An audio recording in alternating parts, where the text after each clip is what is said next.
List management and segmentation is the first step in the build phase. It's the process of targeting the right market for your product or service for this particular campaign. In a simple email campaign, you only have to consider the segments that you'll target. But in an advanced email campaign, you need to consider the data that you can capture and then what is required to understand the customer segments you're targeting. The customer segments that you are targeting come from the lean canvas. If you have multiple segments, you'll need to determine the data required to divide the leads into those segments.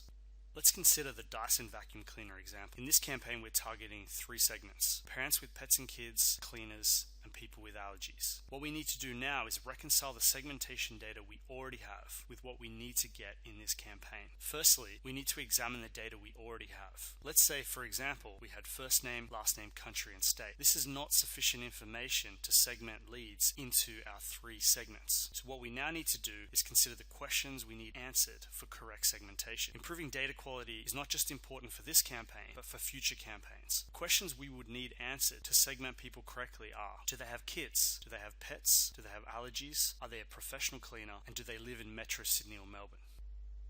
The next step is to translate the questions we need answered into actual data fields that we need to capture. But also, you need to remember that you can't always ask questions outright. For example, if it's sensitive information such as number of kids, it may not be a question that we can ask directly to the prospect or customer. There is also a limit to the number of fields in a form, so we need to get data that may answer multiple questions. So in this case, the new data fields we need are postcode in order to answer whether they live in Metro Sydney or Melbourne. We need age range. We're going to use age range to determine the probability that they have kids, since we can't ask that outright. We can ask them directly the number of pets they have. It's not particularly sensitive information. Whether they're allergic to pet hair, also we can ask that directly. And then with vacuuming frequency, we want to get a sense of whether they're a professional cleaner or not. So not only would this answer whether they are a professional cleaner, but it will also give us more valuable information as to the frequency that any particular prospect has in terms of vacuuming.